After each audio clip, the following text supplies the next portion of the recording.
I tried watching Goodbye Dragon Life. It's about an ancient dragon that dies and is reincarnated as a villager in a small farming town. I managed to get through the 6 episodes that are out for it right now, and while there is a lot I could say about the show, I'll just talk about the main character, the light romance elements, and the lack of explanations. First, the main character. We follow Dolan, a 16-year-old human who was a dragon in his past life, and in fact, he seems to still have many of the same dragon powers from then. As the show goes on, it becomes clear that Dolan is just trying to live life as a relatively normal human, and he wants to cherish those around him, because in his past life, he lived mostly in solitude.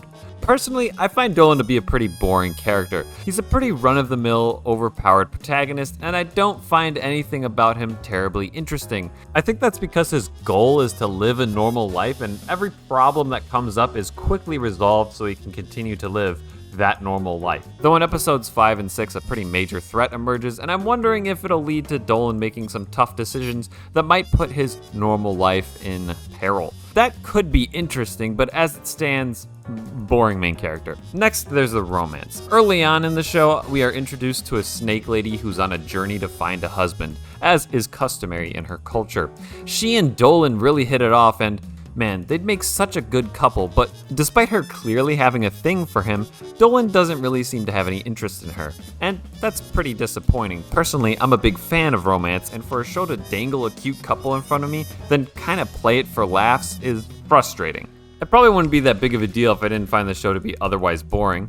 I mean, if there was a romance, that'd probably be my favorite thing about the show, but sadly, that's not the case. Having the light romance element here just kind of feels like bait for people like me to keep watching. Finally, I'll talk about the show's lack of explanations. Sometimes this isn't a problem. Yesterday I talked about Let This Grieving Soul Retire. In that, they don't explain every little thing, but they do explain everything you need to know. Essentially, it's got the near perfect amount of explanations. This show, on the other hand, seems to under-explain. A good example of this is when Dolan is trying to introduce Snake Lady to the village. Instead of introducing her, he comes up with this convoluted plot to get the villagers to like her, all while pretending he doesn't know her? Why? Well, if I give the show the benefit of the doubt, it's probably because everyone in the town is very racist against snake people. I want to know his thought process. It sounds like an interesting conundrum you have to think through. As Dolan thinks through it, he's got to think about his love of the village, his trust in the villagers, or lack of it,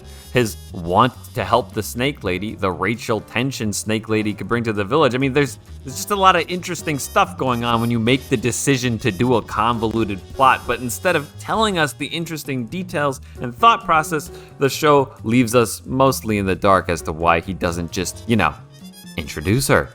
Every episode I've seen so far in the show seems to be lacking at least 1 or 2 of those interesting explanations. So overall, based on the 6 episodes out right now, I give the show a 5.5 out of 10. I did shit on it a lot, but there's really nothing that offensive, and there is actual plot progression and some interesting stories being told, so it evens out to a 5.5 for me. If you want to check it out, it's streaming on Crunchyroll. That's it for me. I've been Bug. Like, subscribe, and, well, I'll see you next time.